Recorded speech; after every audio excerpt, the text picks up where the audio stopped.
back with KMMA. I'm Adio. I'm Khalil Deal. And we're going to be talking about the main card portion of UFC 315 coming out of Montreal. And giving you some final thoughts also while we look at these guys as they stand up to each other one more time before they get in there. So, Khalil Deal, man, who do you got for the first fight here between Mike Proper Malott and Charles Radke? All right, man. So, this was a crazy face-off, man. Like, these guys obviously don't like each other. Well, Mike Malott was trying to be a gentleman there and tried to go shake his hand, and Carl Radke was not shaking his hand. He was not having it. I gotta say that Charles Radke came out in great, phenomenal shape. He is looking really good. He's ripped. He's muscular. He's very, very ripped and in very good shape. Mike Malott, though, is a little bit thicker, a little bit bigger than Charles Radke. But Charles Radke, though, really is the more muscular, ripped guy, though, man. In this one, man, I think that this fight is going to be also pretty close, man. I really think that this is going to be a very, very close fight. This should be an exciting fight. I am going to stick with Charles Radke ever so slightly, though. I will say this, though, that Mike Malott has a good chance to win as well. But I'm going to go with Charles Radke just because he's got more dog in him. I think that he's just going to be a little bit more aggressive out there. He's very good at jiu-jitsu as well. He's got a lot of good skills, very well-rounded, Charles Radke. And I'm going to say that he wins this one by knockout or submission as well. I don't think this fight goes the distance either. I think this is going to be a crazy brawl, a crazy scrap. And I was surprised. I thought that Mike Malott was supposed to be 4 inches taller than Radke. It doesn't look like that, man. It looks like he's just a little bit taller, maybe 2-3 inches, maybe tops, but not 4 inches, man. Maybe 2 inches taller. But I'm going to still stick with Radke ever so slightly here. Yeah, I'm sticking with Mike Malott here because there's one thing you don't do to Mike Malott. Like, Radke could have slapped him, poked him in the eye, but he did the worst thing, and that was not accept a handshake from Proper. So I think Proper's going to be very, very pissed. I think he's going to stay away from Radke's aggressiveness and those danger zones, especially at the beginning of the fight, using those kicks to keep him away. Maybe it gets Radke a bit frustrated, but Malott's going to end up taking him down, using some nice top pressure, and flattening out Charles Radke here. So give me Malott by submission or decision. Did you switch your pick, Andio? Oh, you did. I think you did. I Wait, always had Mike Malott. did I have? Wait, no, I had Charles Radke, no, didn't I? No, I always had Malott.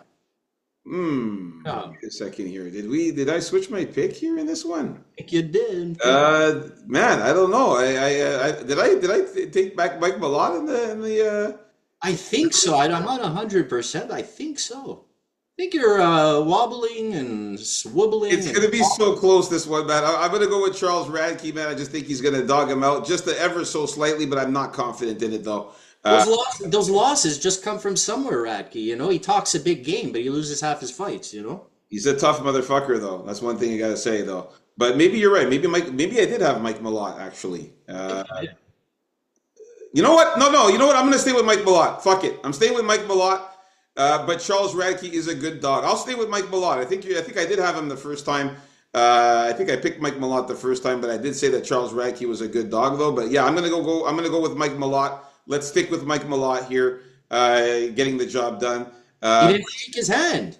Yeah, he didn't shake his hand. That's not very good at all. And so I'll go with knockout or submission for Mike Malott here. This fight's not going the distance. Okay, so. I wasn't sure if I had switched my pick there, but Mike Malott's the pick. Let's go with that. All right. Let's move on up to the next fight here. We got Benoit Saint Denis against Kyle Prepolek. You know, here I thought Prepolek was going to be taller than Saint Denis for some reason. I don't know if they had that on topology that way, but yeah, they had Saint Denis being 1 inch taller. 1 inch taller. Okay, so maybe that's more right, and maybe it was my distrust of topology to begin with, and I just thought Prepolek would be taller. But yeah, man, this is extremely short notice here. I think Saint Denis just going to be a really aggressive, looking for that win, just as he was going to look for it against Joel Alvarez, who, come on, slightly tougher test here by the looks of things than Propelic here. Uh, Good on Propelli for taking the fight, but as you mentioned in the other show, his passivity kind of, right? That's been his thing. And against an aggressive guy like Saint Denis, who's going to go out there looking for that kill from the bell, I think it's going to be a tough task. So give me Saint Denis by a submission or knockout. Yeah, But yeah, exactly. kind of unbettable here. The odds are just crazy. Knockout submission for Benoit Saint Denis for sure, man. The guy is so much. Look at him; he's like twice the size of Kyle Prepelic here. Kyle Prepelic is in good shape. He's very ripped and everything, but he's so skinny compared to Benoit Saint Denis. He's much thicker, much bigger guy. He's taller, as you can see here. Kyle Prepelic, coming in on short notice, being a guy that's very passive, doesn't really, not very aggressive. He's very conservative when he fights. Benoit Saint Denis is going to come out charging, and he needs this win too because he's on a 2-fight losing skid, so he has to get this win. They're giving Benoit Saint Denis a guy that he could take. So yeah, give me, and plus he's much younger. They're at 29 years old, Benoit Saint Denis, compared to the 35-year-old Kyle Prepelic. He's going to have a 3-inch reach advantage as well. So give me Benoit Saint Denis by knockout or submission. I think he gets the job done easily in this one here. All right, so we're in agreement with the first 2 fights of. Yeah, you're right. Yeah, I did have Mike Malott because I remember we only had the last 2 we disagreed on. Yeah. So Benoit Saint Denis knockout submission. Next fight we got Alexa Grasso versus Natalia Silva. I gotta stick with the Natalia Silva here for the reasons we discussed before. I think speed's gonna unalive here. I never thought Grasso was as good as some people thought she was, and I think Silva's going to be really hard to contain for Grasso and for her to find those openings because of her speed and movement and just more volume. So that's what I see here. I don't see a finish though. I'm going to lean towards submission though, or submission for Natalia Silva. Submission or submission? Sorry, decision or submission. So more likely submission, but less likely I think is going to be a submission, of course. So yeah. Natalia Silva's really good, man. She's really, really good, very well rounded. Alexa Grasso is a former champ. Natalia Silva, looking at these two, the build of these two, very, very similar. I do think that Natalia Silva is a little bit more muscular, just a little tiny bit more ripped than Alexa Grasso. They're pretty much almost the same height, these two. Although they were saying that Alexa Grasso was an inch taller, I don't think so. I think they're pretty much the same height. And they're pretty much the same build, these two. But Natalia Silva, she has just been amazing lately. I'm going to stay on the train here. I'm not going to jump off the Natalia Silva train just yet. I think that she's been running through the UFC. I think it's her time, man. I think it's her time to shine. And I think she gets the job done. Alexa Grasso has 4 losses, and one of them was by submission, 3 of them by decision. So she has never been knocked out. I'll call submission or decision also for Natalia Silva here. So we're in agreement with this one still. I think Natalia Silva's she's the next big thing, man. All right. So moving on up to the next fight here, we got the legend Jose Aldo against the hometown favorite, not favorite, but the hometown, everybody was cheering for him at the Faceoffs. That's why I was saying that. But Ayman Zahabi. For this one here, I'm sticking with Jose Aldo. I got to stick with the legend here, man. Just too much experience. Just so much, too good in boxing. I think he comes out here with a crazy game plan to box the hell out of Ayman Zahabi and keep this fight standing. I think he's a little bit more powerful. He's just got that experience on him too. So give me Jose Aldo to win by knockout or decision. Yeah, as I said before, I think if Jose Aldo didn't fall off a cliff, I think he should win this fight for sure.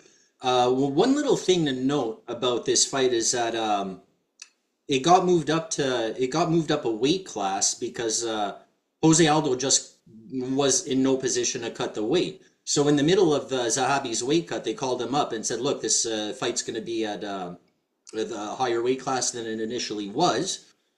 So they agreed to that. So technically, nobody missed weight here. It's just that Aldo was like 10 pounds over with no hope of making it, and they came to some kind of agreement. So it's not even a real weight Yeah, miss. it was supposed to be featherweight. Now it's bantamweight. Now it's bantamweight. That's it. So whether this is Aldo's just too old to cut weight anymore, or whether it's a sign of something else, I don't know. But he looks all right to me. Still looks like on some kind of decent juice there. And again, though, he is 39, so the falling off a cliff could happen pretty much at any time. Although I don't predict it here. I think he's gonna cut off Zahabi's circling and hit him with some nice body shots. Hopefully, we're gonna see him whip out a couple old school leg kicks, calf kicks, mess up his leg a bit, his front leg, and come away with decision or knockout.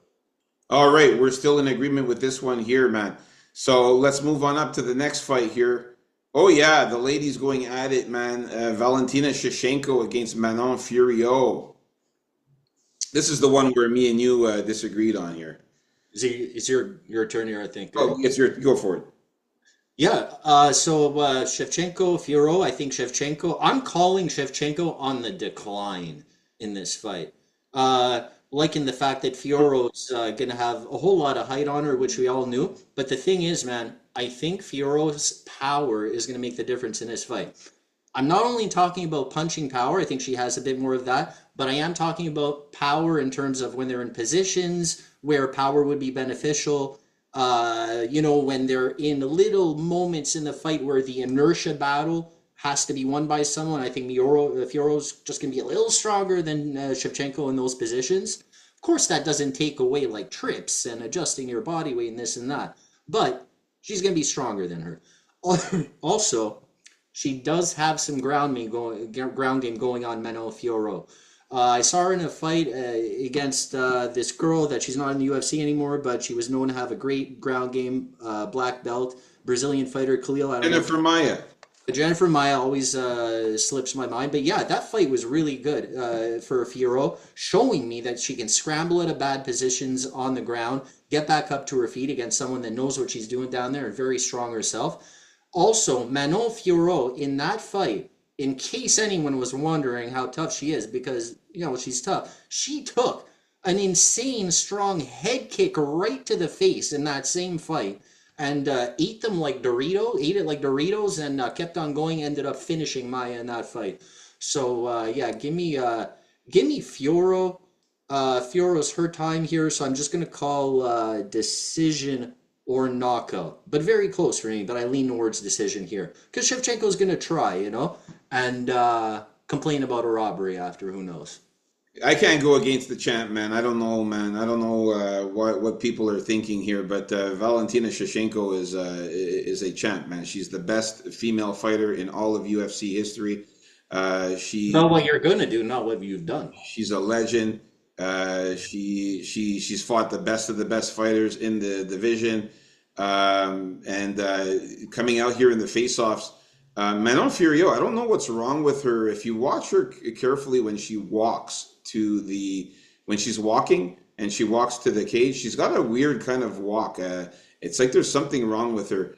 I don't know if it's something wrong with her legs or something, but like when she walks with a kind of a little bit of a limp there. It's kind of weird. Yeah. I thought it was the gait of the beast. Something I noticed there. Her walk is kind of strange.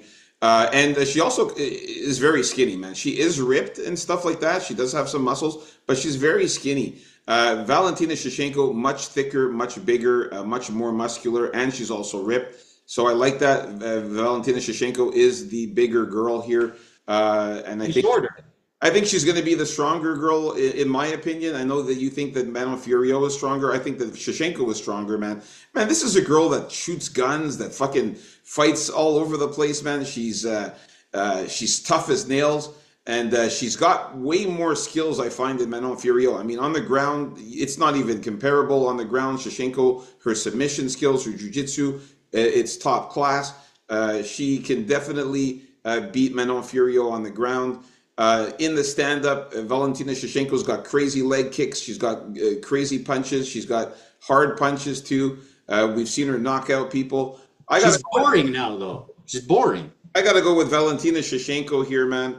I say that she gets the win by. Uh, I say she gets the win by.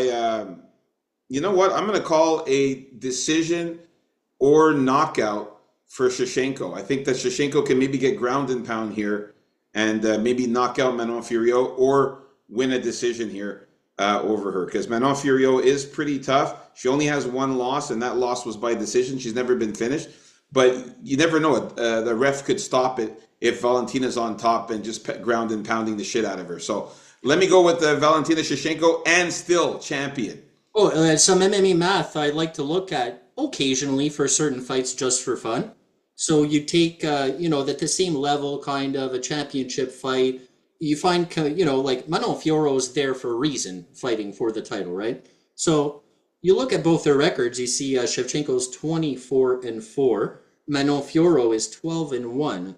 So you multiply Manon Fiorot's record, right? So she has the same amount of fights as Shevchenko does. You are going to be at 24-2, which leads me to believe that she's a better fighter than Fiorot, especially since she's dealing with an 8-year age disadvantage, Shevchenko. Don't forget. This is MMA math years, in my opinion. The MMA math years are 8 years age difference because it's a lot of tough fights for Shevchenko here. Man, Shevchenko's got double the fights over Manon Fiorot, man. She's got way more experience, man. Double the shop-wornness too, it's not a walk in the park, all this experience. It comes with lumps and bruises and pain and tears and all of that stuff. So, yeah, man, it's just her time, We've seen Shevchenko for a while here. Personally, I think she got lucky facing Grasso 3 times to, reclaim her belt there. Because I think if that were Fiorot, I don't think she would have won it back. So, yeah. All right, we're in disagreement with this one. We will see tomorrow. Let's get it on to the main event of the evening. Guys, please like and subscribe if you haven't already here. We got Belal Muhammad against Jack Della Maddalena. Now, in this one here, man, these two are really going at it in this face-offs. They are fucking pissed at each other. Jack Della Maddalena said a lot of shit to Belal in the press conference. So did Belal. These guys are really at each other's throats here. But they're both in great physical shape. Jack Maddalena is a little bit taller, as you can see. He's also came out here very ripped and very muscular. So I got to give that to Maddalena. He's in top physical shape. Belal Muhammad is also in great shape. It's going to be a very banger of a fight here. This should be awesome to watch. But I'm sticking with my pick, man. I'm going to go with Belal Muhammad to get the win here. I think he's going to be just better on the ground. I think that he's going to take down Jack Maddalena at least 3 to 4 times in this fight. And I think he's going to use the ground control time to stay on top, hit him with those ground and pound, and just do enough for the judges on the scorecards. I say Belal Muhammad wins this one by decision. Yeah, I'm still going to go with Jack Della here. This guy looks like a fighter, man, especially his nose, Belal looking as good as always since he started the juice there, Belal, 6-7 years ago, I believe. You can tell, the instance he started doing all the steroids there. Since then, he's always looked pretty pumped and good. I think Jack Della is going to win this fight in the boxing spurts, really, and he's going to damage up Belal more. I even think Della can win this fight based on damage, even if Belal has more control time. Because sometimes Belal can get you down and can get you down a lot. Maybe he'll slam you on your head if he's lucky. But a lot of those times after that, he kind of does no damage and a lot of nothing. So if that happens, I think it's even possible that Della would win just based on damage and nothing more. But I think it's going to be a real exciting fight. Because of Jack Della, really. You can't count on Muhammad to make it an exciting fight. You pretty much can count on him and make it a boring fight for the most part. So, I just think it's those little boxing exchanges where Belal Muhammad would, be better suited to avoid those things. But, he wants to be that tough guy sometimes. And I think that's going to be his downfall in this fight. So give me Jack Della by decision or knockout. I'm going to say knockout or decision for Belal Muhammad as well there. So there you have it, folks. Our final thoughts, predictions, and face-offs for the main card. Coming up next, our official bet. Stay tuned for that one. Like and subscribe.